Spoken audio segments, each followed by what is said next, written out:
Hello, ladies and gentlemen, and revolutionaries all around the world. My name is Marcus White, your Revolution Pro Wrestling Podcast champion.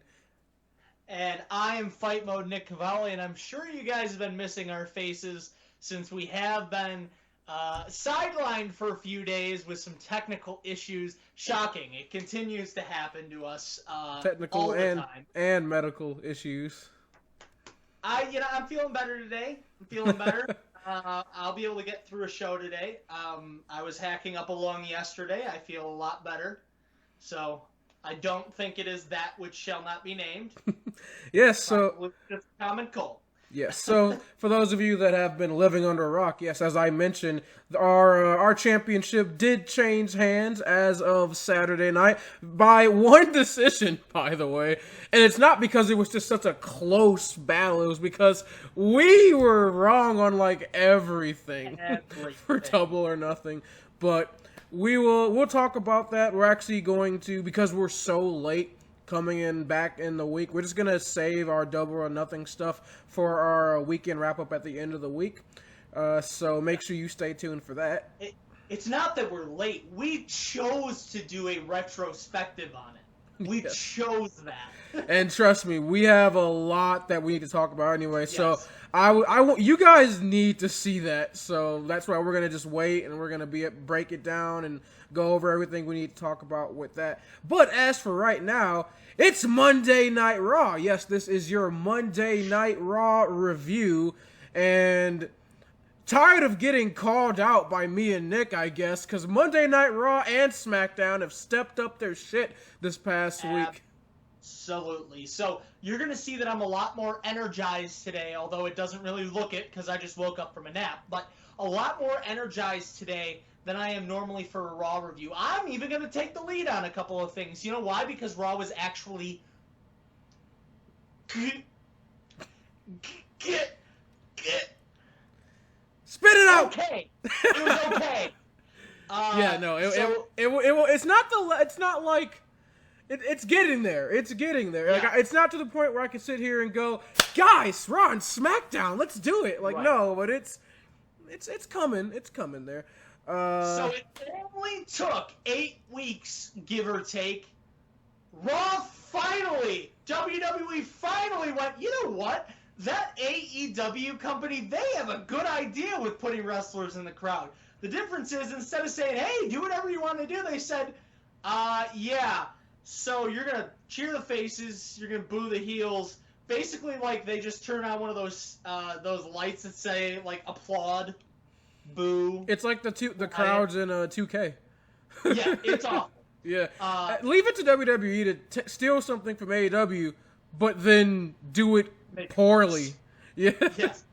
But they're trying. They're trying.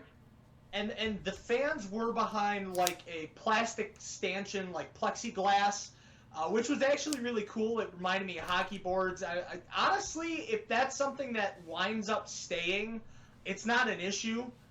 For those of you who are hockey fans, it's not that difficult to see through the boards. And plus, with this, it's not like there's a giant puck flying at it at 100 miles an hour. It wouldn't have to be quite as thick. So this could be a relatively long-term fix, depending upon what our climate and culture looks like going forward. I do wonder why WWE has to do that, though, and why AEW doesn't have to. Because they don't have any boards or anything separating their crowd from the performers. I'm not entirely certain. I'm sure it has something to do with just looking the part, or maybe even just trying to get over with the fans the idea that may be the new norm for a little while. Yeah, maybe. But plus AEW, that's not their style. AEW is steel barricades and right up, pushed up on the fans. So as long as they can avoid that, they will. But we kick things off with the KO show. Yeah, this for what we said was a pretty alright episode of Raw. It sure didn't seem like it starting things off, because what a very, and I love Kevin Owens. Normally the Kevin Owens show is, alright, but this is just your typical Monday Night Raw opening. It's been rinse and repeat for weeks now. You have some type of opening segment. People come out, they argue, they chirp back and forth, and then a fight breaks out, and we make a match! And it's, more of the same. And this show really is just the build to Backlash. Is a lot of the things on this Raw are, and obviously Backlash is coming up, so that's understandable. But this KO show is literally just, hey, here's the 3 people in that won their triple threat match, and there's Asuka, and do the talk. Yep. I mean, it wasn't particularly bad. Everyone did come to blows eventually, and Asuka was the last woman standing. So here's my question about this whole thing. Why is Charlotte involved at this at all? Here's my question. Why is Natalya involved in this? Well, look, Why isn't it just Nia Jax? not even just that it's just Nia Jax. Where's Shayna Baszler? Yep. Like, why is Charlotte involved in this at all? I'm sorry, did I miss the fact when she dropped the NXT Women's Championship? Did I miss that? Last time I checked, wearing a belt around your waist, and it's pretty important. And you going, well, I want the Raw Women's Championship, and I get you can maybe go where she's a Flair, she wants all the gold, but you're, by, like, going after another championship while you're wearing the NXT title, that devalues the belt. And I've been praising and pumping up Charlotte being the NXT champion this whole time because she's been doing a fantastic job appearing on Raw, NXT, and SmackDown. She's been carrying the women's division since WrestleMania. So I've been hyping her up, but I don't like this at all. She should not be challenging for the Raw Women's Championship at all. She shouldn't be in any capacity even inserted in that lineup. I understand where they're going with this. I understand the booking decision, but again, you have to look at it from the point of the duality of the company, I suppose. The fact that NXT, whatever they want, is secondary to what Vince wants. So Vince says, I want Charlotte in this match. What are you going to say? No, she's my champion? There's no chance. So Vince gets whatever he wants. Now Triple H has to do whatever he can to do damage control on Wednesdays to make Charlotte look strong and make her look like she doesn't care about anything else. She doesn't care about any of the other gold. Why did I want to be Raw Women's Champion? I just wanted another piece of gold. To be honest with you, the only one that matters is the one that I'm wearing. That's why I went for it first. I get it, but then you're taking away another opportunity potentially from somebody else. Yep. Again, where the hell is Shayna Baszler? This is the funny thing, and Liv Morgan has a promo segment later on, and they talk about, wow, we could be seeing the developing championship career of Liv Morgan. Look, it was good. It was all right, I guess, and that's coming from a guy who really likes Liv Morgan. But, like, sure, there you go. Instead of Charlotte or Natalya, how about Liv Morgan, who's an up-and-comer? No? Gonna go with the mid-30s Natalya, who hasn't mattered in 5 years? Or Charlotte, who already has a title? And well, my thing is, again, I don't have an issue as much with Natalya because they've been trying to do some weird thing with her. And at least she has the, like, standing. I mean, I still don't care because it's Natalya. I don't care. But I also wouldn't care if it was Liv Morgan really at all. I mean, I'd care a little more about Natalya, but I don't care either way, personally. And frankly, it's gotten that way with Shayna Baszler because you've just dropped the ball on her. Yep. Like, she started off so strong, and then she loses at Mania, and then it's just been downhill since. She barely appears on TV. What are you doing with Shayna? At this point, send her ass back to NXT because you don't know what you're doing with her, and you're going to kill her like you ruined Asuka. And the only reason Asuka's even still relevant is because Becky's going to have a baby. So, like, and last time I checked, Shayna's not preggers. So this is a problem, guys. This is a real problem. So we'll go ahead, we'll move on to the very first match of the night. Andrade going head-to-head with Apollo Crews for the United States Championship. And by George, they finally effing did it! I've been hyping this up, like, do it, get the title off Andrade, and thank the Lord they listened, and it feels so good. Well, and the most important thing is there's probably not a guy on this roster who deserves it more than Apollo. Apollo has been fighting since day freaking one to get somebody's attention, and he is some of the most athletic, he is one of the most, athletic and powerful superstars on the roster. So just to finally get his due, even if it's just a singles or a mid-card title. Like, dude won a belt. Thank goodness. Well, I mean, I've been saying this since Apollo debuted on Raw.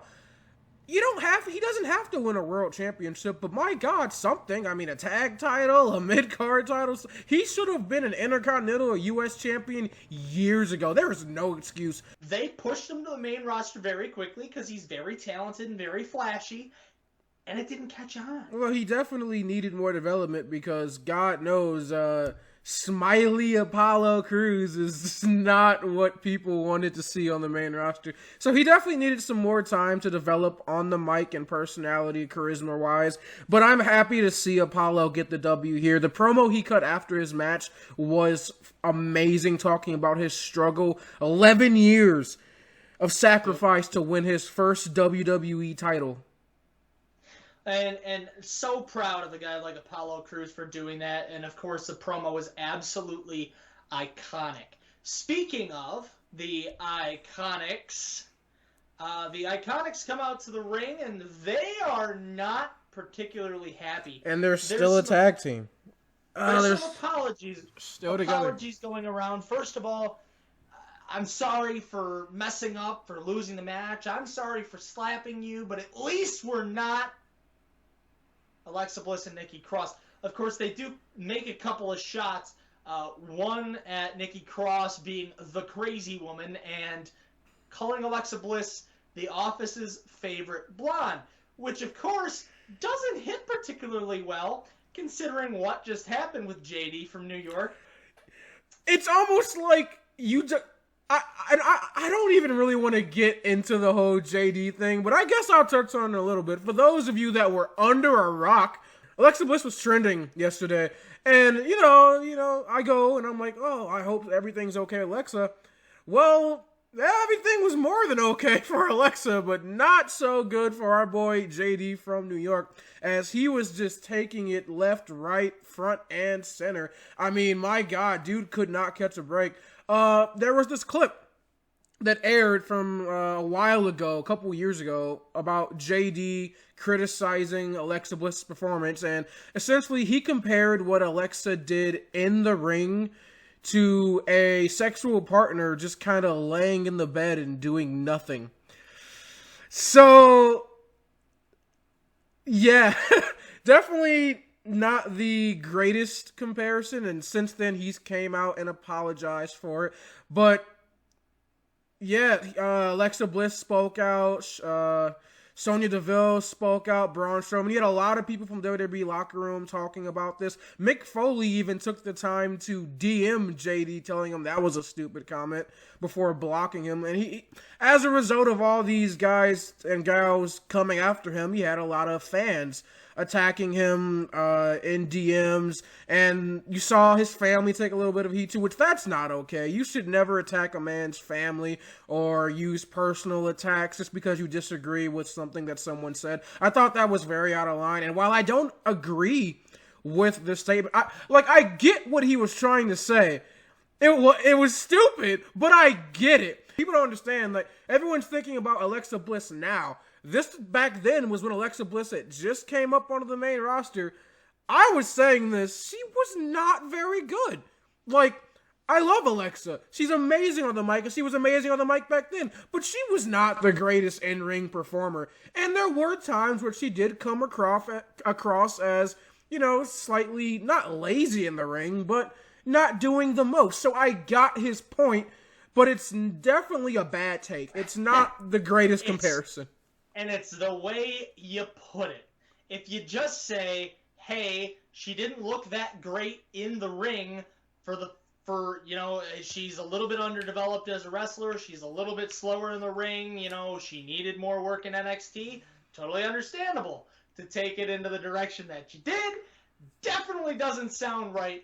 And got a beautiful response from Alexa, who said, he's been blocked on my end since day one. He's the kind of guy to sit there and yell behind a mic and then stand in my line at Access waiting for a picture. Like, and see that, and that was again the thing where I was like, look, people just are blowing this out of proportion. Again, it's a stupid thing to say, but as commentators in the wrestling industry, as people that talk about what goes on the weekly shows put on by WWE, AEW, and other shows in the industry, you get emotional about this stuff. You understand that you're talking not necessarily about the performer themselves, but about what you're seeing on your television screen. You're talking about that. And while there is a line that you shouldn't cross, and I agree he did cross the line, again, it was a stupid thing to say, but then putting him on blast, attacking him, personal insults, I think that's way too far. And again, every commentator that's come online and talked about wrestling, you get passionate. There are times where you say things that, you know, could be interpreted in a negative way, but you get emotional. You're talking about something that you care about. This is something that you've been following most likely for years, and you invest a lot of time into, so obviously you're going to get sometimes emotional, and stupid things are going to come out of your mouth. I've said some dumb shit on this podcast. God knows this idiot said a ton of things, so much so that I have to edit half the damn things that come out of his mouth, so I get it. I understand. But what the only thing, and one of the things that made this worse was that he was defensive. He was very defensive. He came online and he was taking shots at everybody. He was calling everybody names, and he didn't handle it the best way, which is why I appreciate that he was able to come on later on that night, and in his Raw review, he apologized. He owned up and said, you know, I didn't handle it the best. I'm sorry for what I said, and it was definitely a stupid take. So hopefully we're all able to, in the IWC and in the wrestling community alike, able to move on and progress forward as a community. That being said, for all of this to have been happening in the last couple of days and within the situation that happened over the weekend, to then cut that promo, it's like you're tone deaf. It's all like I don't understand how you can get mad at, like, if you're going to point fingers and get upset at somebody that's talking about you in the industry for, like, not even insinuating, but just making a comparison, a bad one, but a comparison to sex work, or not even sex work, just sexual activity, then how can you then come on Raw and make jokes like that? Like, you can't have it both ways. You just can't. Yeah, and the thing is, I don't know if this is a case of, you know, Vince writing something down like the leukemia jokes that he had written for Roman Reigns. You know, maybe he said, oh, this is good shit over the weekend. Alexa's been fighting with this guy about this. I need you to go out there and say something. Get some heat.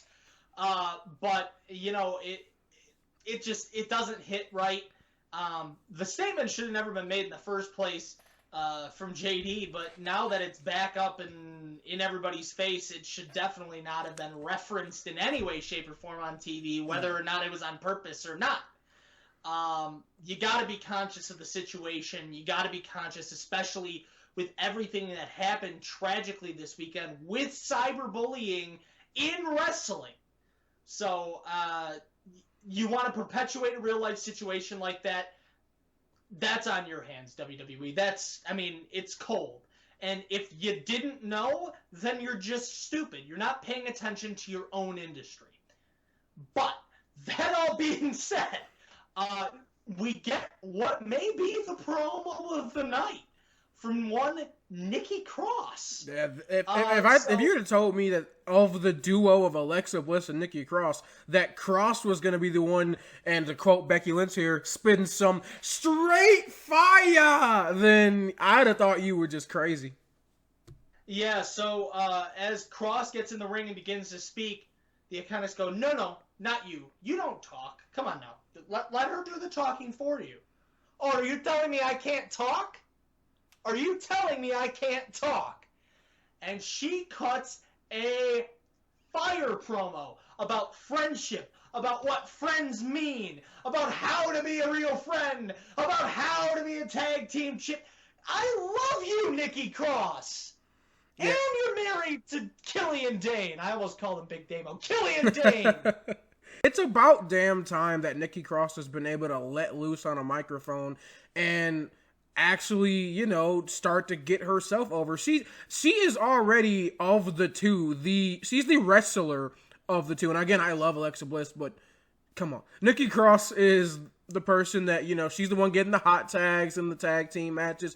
Like, she's hella over with the crowd for what she does in ring wise. But it's about time that we start to understand who this person is and what she's about on the mic. Like, develop a personality for this person. I mean, for so long, she's been the crazy lady, as the Iconics said, and, you know, she kind of flipped and, you know, became the nice girl, the happy, Alexa's my best friend, but we never really got an explanation as to why that was. They just transitioned her character from the sanity character to happy best friend gal. So hopefully now we start to get a little more of an explanation. And even if, again, it's been a while since that happened, so you don't gotta like go all the way back there, but at least like let the girl talk more and let us to start to understand who is Nikki Cross, what motivates her, and why we should care about her as a wrestler.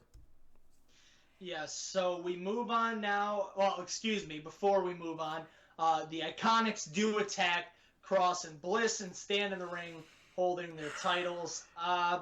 Sure, remember when I cared about this last week? Do you remember? Do you remember when I cared about the tag titles like a week? And then 2 weeks ago, and like every week since they've been created except for this week? Yep, yeah, I don't care. Actually, that's not entirely fair, because when the Kabuki Warriors had them and, you know, they weren't defended on TV for 3.5 months, I didn't care about that either. So we'll move on now. I mean, that's better than me. I don't care. I never cared. Why should I care about a division with like 3 teams? I don't. Yes. So we'll move on now to the VIP lounge. MVP is hosting the future former WWE champion. McIntyre comes out, and the first thing he does is flip the set upside down. He throws the champagne on the ground, flips the couches over, and he goes, all right, well, I figured I'd get that out of the way now because it's going to happen eventually. Am I right? MVP assured him that there'd be no attack. Nothing's going to happen to you. And McIntyre goes, where's he at? Is he under the ring? Is he in the back? No, there won't be an attack. As I told my client, no contract, no contact. So until Backlash, I've told him to keep his hands off of you. So they start to run back their segment before WrestleMania, where MVP talked to Drew McIntyre and said, you need someone to help you. You need someone to lead you, someone to talk for you. He says, you remember when I had that conversation with you? Drew said, yeah, I remember when we had that conversation. He said, I'll tell you what. That day, after you Claymore kicked me, to which Drew says, you just call it the Claymore, obviously. Like, it's pretty obvious it's a kick. Like, snide remark. It's funny. It's also kind of a shot at like all the commentary teams who call it the Claymore kick. Yes. But yeah, so, and then to go on, he says, when you hit me with that Claymore kick, I knew you'd become WWE champion. The other thing I knew that day was that you would lose that championship. And when you do, I'm personally going to have a hand in making that happen. To which Drew McIntyre, of course, took offense, said that he doesn't need anyone to talk to him, or talk for him. He doesn't need anyone to think for him, unlike Lashley. And of course, this all breaks down. MVP eats a Claymore as Lashley's on his way down to the ring to save his mentor. They roll out of the ring, and as Lashley starts moving back towards the ring, MVP escorts him backstage. No contract, no contact. So this was cool. I mean, I like that their storytelling is obviously taking the forefront here, going all the way back to before WrestleMania, and a segment that we thought was just a throwaway that would have no purpose whatsoever. They're now using it in a major championship storyline. So props to WWE for what seems like long-term booking, which I didn't think they knew what that term meant. So it's probably a coincidence. I mean, yeah, most likely. Hey, it worked out. Yeah, I think this was a really good segment, and I'm excited. I mean, we've talked about this for a while to see Lashley getting a real go in WWE. 13 years, and then McIntyre says 13 years. I waited 19 years to get my shot. But this is going to be really interesting to see. Next, we get Kevin Owens versus Angel Garza. This match sounds like it would be absolutely fantastic, and it wasn't bad. But here's the issue. They went with the spot where Garza attacked KO before the match, so for the whole match, Kevin Owens was selling, I believe it was his right knee. He was selling the knee, left knee, was selling the knee the entire match. And because of that, they didn't get the level of action that you would have hoped to see from Garza and Kevin Owens. That being said, this match was fantastic. Owens knows how to sell an injury more than anyone else in the business right now. Change my mind. Except maybe John Cena, who looks like he gets shot every time that he takes a punch. But Kevin Owens, honestly, he sells injuries better than anybody else in the business. So to see him doing that here in this situation and seeing him go up against a guy like Angel Garza, who is a very, very good technical wrestler, this match was very, very fun to watch. All of those are fantastic points. They really are. But I think you're missing the big picture here, Mr. Fight Mode. And I think the big picture here is that none of this matters. What are they fighting for? Like, I'm sorry. Andrade has the U.S. Championship. But clearly, Angel Garza isn't and Kevin Owens aren't going for that, I guess, right now. The tag team champions haven't been seen on Raw in freaking weeks. They're off playing. They're off playing up this whatever the sport of the week is, and obviously they're not involved in the world title picture. So this is just built. If this is building towards an Angel Garza versus Kevin Owens match at Backlash, I don't care. I don't care. Why would I care about Angel Garza versus Kevin Owens?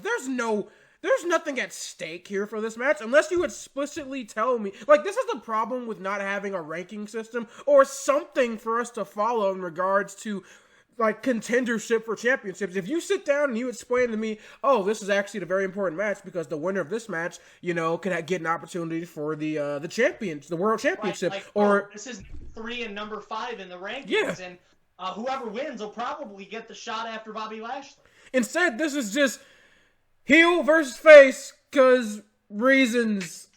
Fight, do battle. I don't like. I again, and it's going to be a good match, but why should I care? At least let it be for something other than he attacked me doing a random match on Raw, so now I gotta fight him at a pay-per-view. Like, everything you see that happens on NXT or WWE or Dynamite, there's a purpose to it. Even the matches that don't directly relate to a championship, there's a story there, whether it was something that was booked months in advance or they were able to somehow relate it to something important, like saying, well, this may impact something down the line, or it's about pride, it's this stable versus this stable. Yeah, like there's so much that could go into this stuff, and instead WWE always just does, like, their typical thing is, he attacked me, we gotta fight now.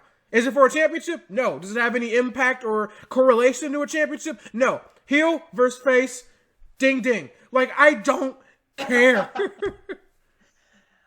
Speaking of things we don't care of, golfing with the Viking Raiders and the Street Profits. I don't. No, I don't want to. I don't. Okay, so hear me out.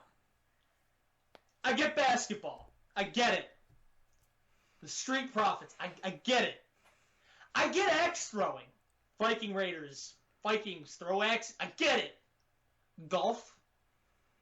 We just... Yep. Why? Because the match happened last week? Golf! At this point, I'm about to be with the men's tag division what I am with the women's tag division. Get rid of it. It doesn't matter either. Again, you have like maybe 4 tag teams, and clearly you've stopped caring about any of them. So just get rid of it. I don't care. This is the Viking Raiders. what are you doing? And then you have the Street Profits, who were one of the hottest things coming out of NXT. Like, they were showing up on Raw. They were getting over from doing promos. They weren't even wrestling on your show. They were doing promos, and they were getting over. They're your tag team champions now.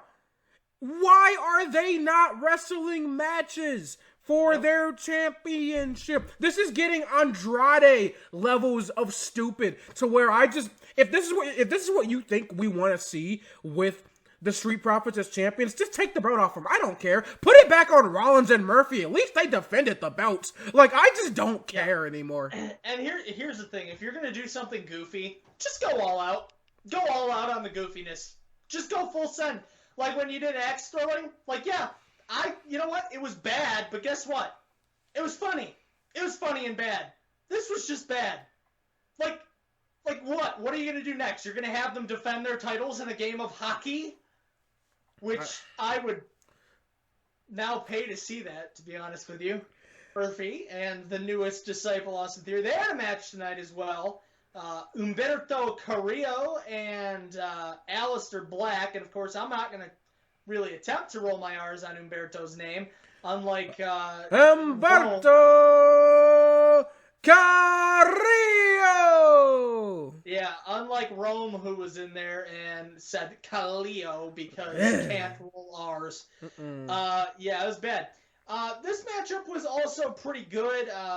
This is led off first by a Rollins promo where he talks about Rey Mysterio and... Booyaka, booyaka! Rey, I need to thank you for your sacrifice. As he's holding the mask, I need to thank you for your sacrifice, for everything that you've done to lead me to where I am now. Thank you, Rey. And then, of course, he comes out with the mask on his hand and the glove and a suit. I don't know, man. I don't know where this is like some weird territory we're going into. Is the mask going to be like his version of the cross? But think about it, like...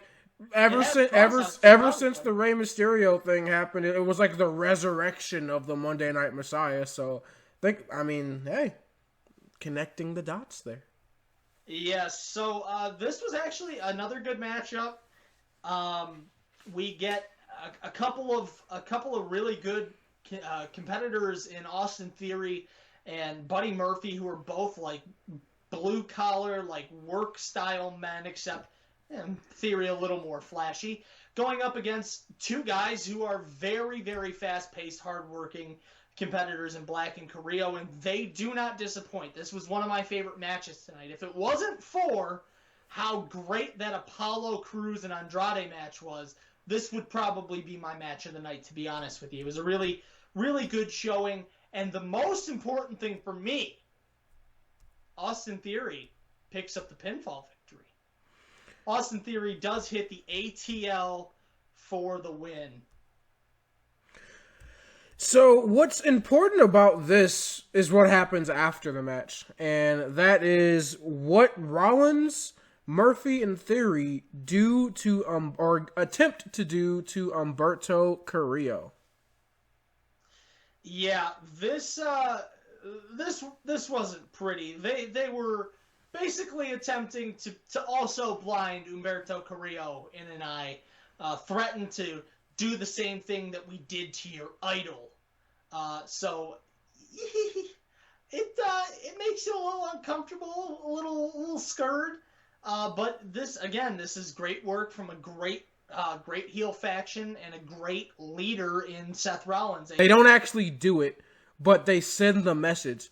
Like, we can do this at any time. Like, stay out of our way. If you cause problems, then we're going to cause even worse problems for you. And we do get an announcement that next week on Raw will be the retirement ceremony for Rey Mysterio. Interesting. I'm not sure if that's for real. I'm guessing it's a work because they were like, Rey already? No way. Can't be. I don't know. This is like some Dustin Rhodes type shit. Like, Ray's not going anywhere.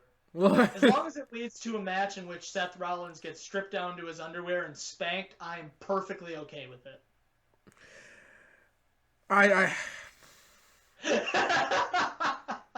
Moving on. So we do get the Edge interview here, and this was actually really emotional. Edge talks for the greatest match ever. Yes, the greatest wrestling match of all time, ever history. Edge does get really emotional, though. He does talk about how, he doesn't know if he can go like that anymore. Like, he once was at a level where he could go toe-to-toe with a guy like toe-to-toe and hold for hold with a guy like The Undertaker, Shawn Michaels, Christian, Eddie Guerrero, Rey Mysterio, and the list goes on and on. Of course, that includes Chris Benoit, but, can't talk about that. So, but this guy could go toe-to-toe, hold with any guy in the business. And he said, I was retired for 9 years. I was retired for over 3,000 days. And in that amount of time, you had over 1,100 matches. I've done the math. I've watched the tape. I know. That's a little psycho there from Edge, by the way. That's that Tom Brady right there. That's that knowing every quarterback who's drafted before him. Yep, I know every single match that you've had since I retired. I know the opponents wanna recount them. Like that's that psycho shit, bro. Yeah. Only the great ones, though, right? Only the great ones. Exactly. But yeah, so Edge talks about how emotional it is, and the thing that got me was the line where he said, "You know what, dead man? I get it. I do.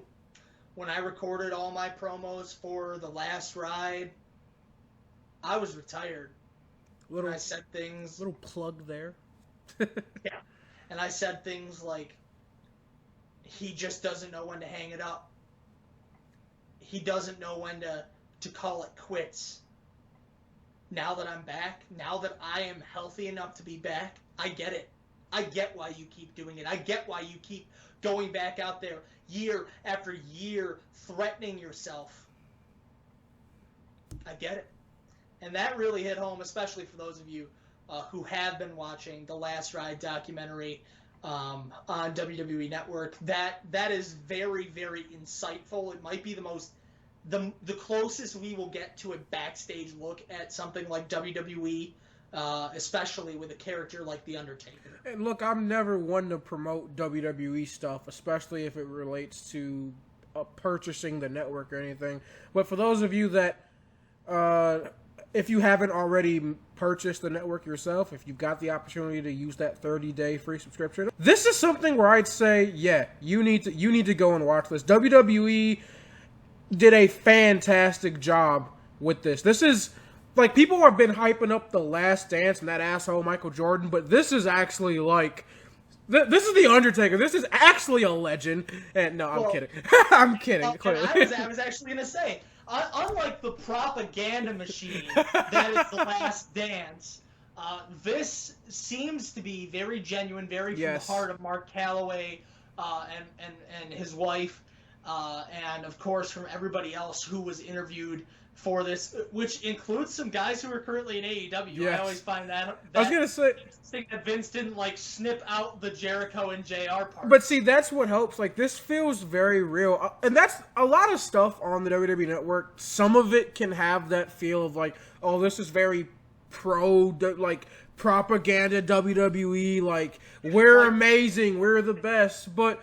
There's stuff like this, and there is a lot of hidden gems on the network, which it's a shame. There's so much content on the network that you get stuff like this that you can tell a lot of time and effort was put into this. This was shot over years and years. It gets very personal at times, too. So this is one of those things where I'm going to say, if you don't have the network, seriously, you need to go check this out. Even if you get rid of it after you finish watching the entire series, this is worth sitting down and just taking the time to learn about one of the greatest performers in wrestling history.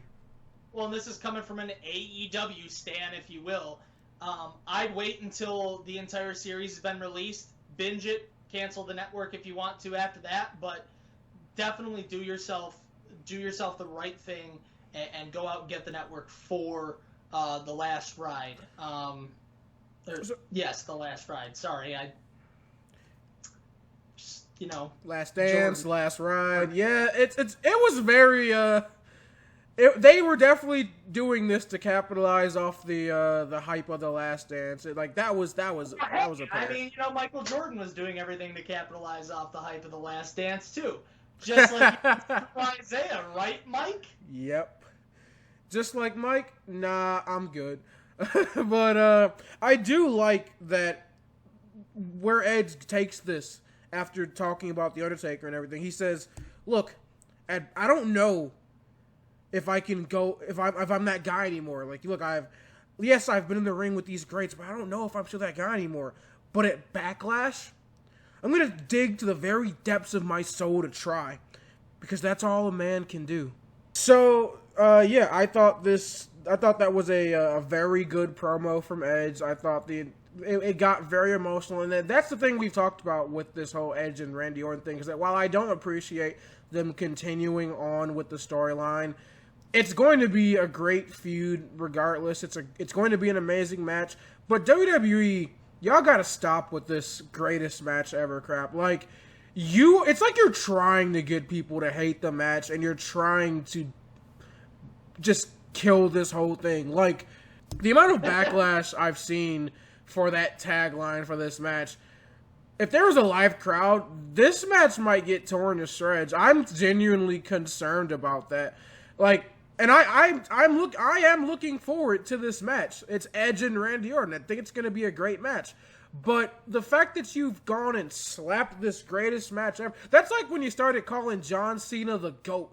Or when you started calling Roman Reigns the guy, this is my yard, like stuff like that. Like, stop with this, like, anointed one, this is the greatest show on earth bullcrap. Like, just stop. Just give us two guys who are two of the best in the business and let them go out there and put on an amazing performance for us. That's all you have to do. Yeah, I'm going to agree with you entirely, which is odd, to say the least. We're going to move on now to the triple threat match. That just makes you right, which, that rarely happens, right? So that's hilarious. We move on now to the triple threat match, which is for the right to challenge Asuka at Backlash. It is Charlotte, Nia Jax, and Natalya. Spoiler, Nia Jax wins, because it doesn't matter. Yeah, Asuka was on commentary, which made me really care about this match. I mean, if Nia didn't win, they did it wrong. So I'm glad that Nia won. There's really not much to talk about. The match, it wasn't bad. It wasn't good. It's not anything to particularly write home about. Jax wins with a Samoan drop. On Natty, by the way. Charlotte doesn't get pinned. No, of course not. Unless you're a 4 horsewoman, you're not beating Charlotte. Yeah. So there was the Hall of Famer, the legend, the actual, you could argue, GOAT, Ric Flair, the Nature Boy, was on Monday Night Raw.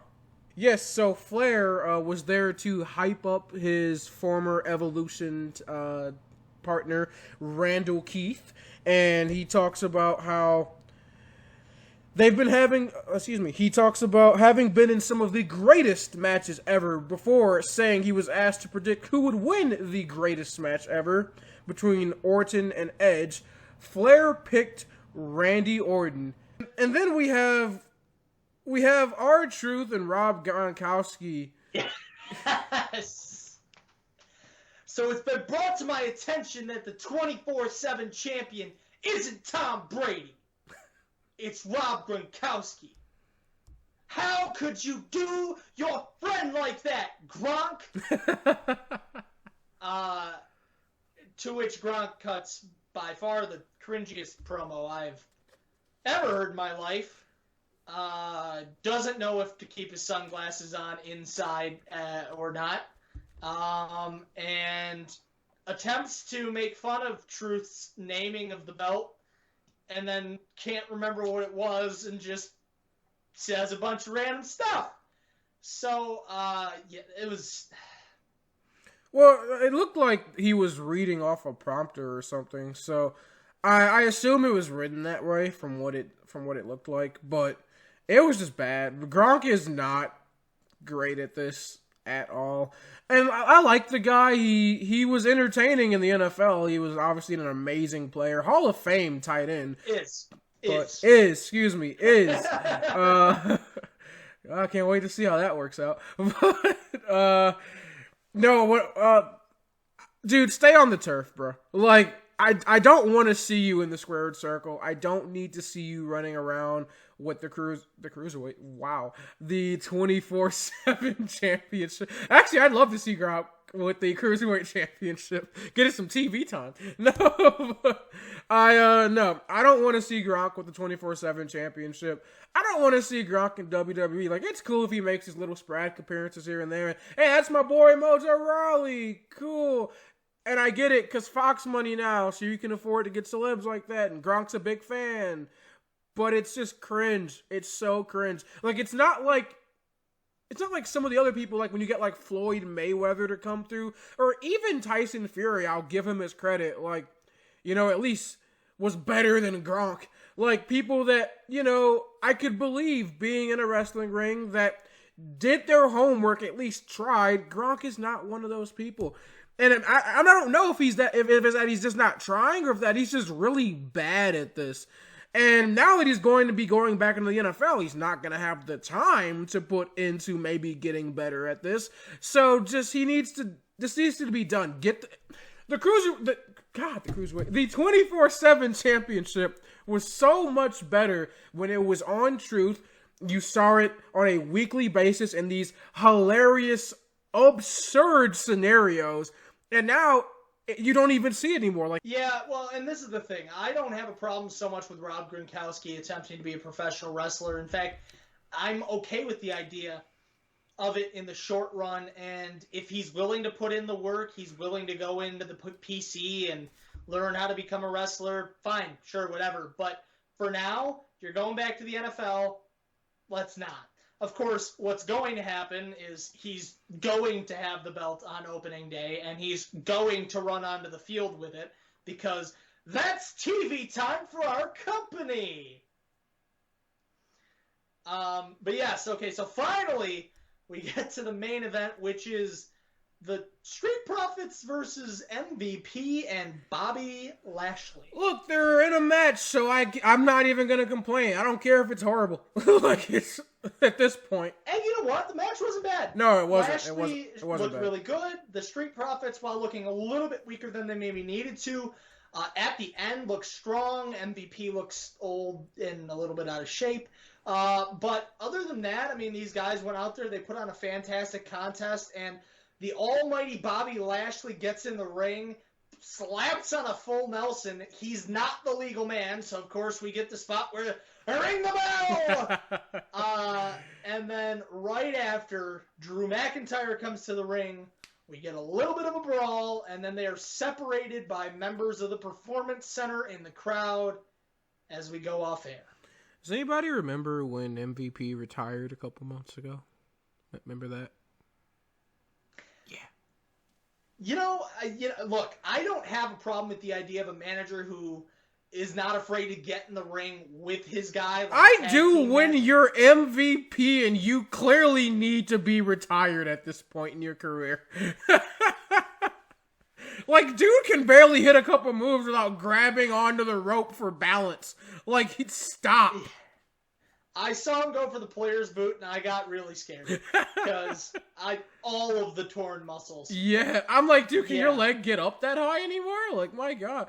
No, but like, seriously, MVP needs to just be a manager, and if you don't want to add on to Bobby Lashley's stable, that's fine. If you just want it to purely be Bob, I'm okay with that. But then it needs to just be Bob. I don't need to see MVP getting in the ring. I don't. Even if you want to just do a thing where, like, MVP goes, hey, look, Bob, I got you a tag team partner. And then, like, they just do, like, a couple one-offs. Like, I'm okay with that. Like, why didn't you grab, like, someone from, what's it called? TM62. Like, you could have grabbed one of those guys. Brendan Vink or Shane Thorne. But, like, no, you're like, I'm going to do it myself. And come out there and basically do nothing in my matches except get my ass kicked until in comes Bob. So No, get out the ring, dude. Like, I just no. It'd be different if like you were still in clear wrestling shape, but you're not. You're like Undertaker when he was fighting Roman Reigns, when he had no right to be in the ring at that point. And at least dude was the Undertaker. Like, come on, man. You don't no. Get out the ring. Yeah. Difference of opinion, but I mean, I agree. I'd like to see him stay retired, but I don't hate the idea that, oh, well, you have a tag team match tonight, and you don't have a whole lot of friends, so I'll strap it on. So you like seeing horrible matches? Oh, he wasn't in the ring for very long. It wasn't. So then what's the point? It might as well be a 1-on-2. Like, he doesn't add anything to the match, so why put him in there? That's my point. You'd be better off getting somebody else in there than wasting everyone's time with the illusion that MVP's a valid competitor to tag with Bobby Lashley on the main event of Raw. Like, no. Like, this isn't about I like seeing it'd be different, again, if MVP was in ring shape. He's not. So I don't want to see him anywhere near a wrestling ring competing. I suppose that's fair. So that all being said, that was Monday Night Raw. It was actually pretty good this week in comparison to the last 6 to 8 weeks of Raws. Man, AEW got y'all scared, stepping up your game, right? Y'all must have known Double or Nothing was this weekend because SmackDown and Raw both looking fire. If only NXT could look that good. But that's besides the point. What is your match of the night? Match of the night for me is going to be an easy one. It's Apollo Crews and Andrade. Absolutely. Nothing really more to talk about there. Match was fantastic. MVP. MVP, of course. No, it's going to be Nikki Cross. Normally I would not. Normally I wouldn't give it to someone who cut just a shorter promo, but that was pretty fire. Even though you got your ass kicked right afterwards, and to stand up to two bullies, I know that might not be the way it was necessarily perceived at the time, but with everything that happened this weekend, to go out there and stand up to two people who were bullying you and your best friend, that was extremely, extremely important for the world to see. And at least you know what the culture's about. So, Nikki Cross. So, I gotta do it for the culture here. I gotta give it to my brother in new reigns on this weekend. It's gonna be Apollo Crews after 11 long years capturing the United States Championship. Just the match was fantastic. The promo was fire, and he deserved it. So couldn't be anybody else for me. It's got to be Apollo Crews. It's your moment in the sun, young man. You deserve it. Totally understandable. So that being said, we are all wrapped on the review, but we do have a couple cute little things to say, because that's what we do. The Wrevolution Pro Wrestling Podcast is currently only available on the YouTube, and unfortunately it's in this not so great side-by-side Skype format that's then recorded on a 5.5, 6-year-old laptop that is not up to date. That being said, when we do return to our live studio shows, which probably could have been more recently had it not been for the fact that I started feeling under the weather, we will be returning with our audio-based podcast as well, which will be available on which of the beautiful podcast channels? Spotify, iTunes, Google Play, and Podbean. Podbean, of course, the greatest site in the world, and we are also available pretty much anywhere you can find fine pro wrestling podcasts like ourselves, the hottest growing, rising promotion of pro wrestling podcasts in the world. In addition to that, please be sure to like, share, and subscribe to this channel. Why would you just subscribe when you could do this beautiful thing called ringing the notification bell, which lets you know when we do the thing? Because, you know, we're not exactly perfect at getting things out on time, so you want to know when we do the thing. And, of course, be sure to follow our social media, which are in the links below. We have both of our Twitters, the Twitter for this channel, as well as my Instagram account. My name is Fight Mode Nick Cavalli, live from the spare bedroom. And live from Studio 6, my name is Le Champion, your Revolution Pro Wrestling Champion, Marcus White. Don't forget to join the Revolution. Have a good night, ladies and gentlemen.